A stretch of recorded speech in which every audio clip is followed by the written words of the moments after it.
স্বাধীনতার চেতনায় উদ্বুদ্ধ মন, সংবিধানের প্রতি অটুট বিশ্বাস আর বুকে লালন পালন করা দেশপ্রেমের গর্ব, এই ভাবনাকে সামনে রেখেই সোমবার সাব্রুম মেলার মাঠে যথাযোগ্য মর্যাদায় পালিত হল ৭৭তম প্রজাতন্ত্র দিবস। সাব্রুম মহকুমা প্রশাসনের উদ্যোগে শহীদদের প্রতি শ্রদ্ধা জানিয়ে জাতীয় পতাকা উত্তোলনের মাধ্যমে অনুষ্ঠানের সূচনা হয়। এই অনুষ্ঠানে উপস্থিত ছিলেন বিধায়ক মাইলাফরু মগ, প্রাক্তন বিধায়ক শঙ্কর রায়, মহকুমা শাসক সুমন রক্ষিত, এসডিপিও নিত্যানন্দ সরকার সহ প্রশাসনের অন্যান্য আধিকারিক ও বিশিষ্ট ব্যক্তিবর্গ। তাদের উপস্থিতিতে অনুষ্ঠানটি আরো মর্যাদাপূর্ণ হয়ে ওঠে।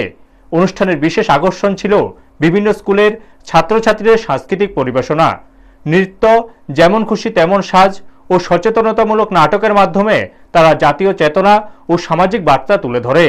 বিশেষভাবে প্রশংসা কুড়িয়েছে সাব্রুম উচ্চতর মাধ্যমিক বিদ্যালয়ের ছাত্র রাহুল মগ ও উমর ঋষি দাসের নাটক, যেখানে অনিয়ন্ত্রিত যানবাহন চালানো ও অতিরিক্ত মোবাইল ব্যবহারের ক্ষতিকর দিক তুলে ধরা হয়। অনুষ্ঠানের শেষ পর্বে অনুষ্ঠিত হয় পুরস্কার বিতরণী অনুষ্ঠান। প্রথমবার অংশগ্রহণ করে সাব্রুম উচ্চতর মাধ্যমিক বিদ্যালয়ের ছাত্রছাত্রীরা প্রথম স্থান অধিকার করে সকলের দৃষ্টি আকর্ষণ করে।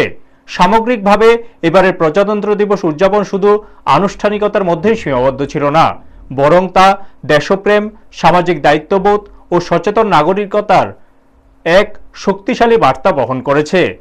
ব্যুরো রিপোর্ট, নিউজ তৎকাল 24।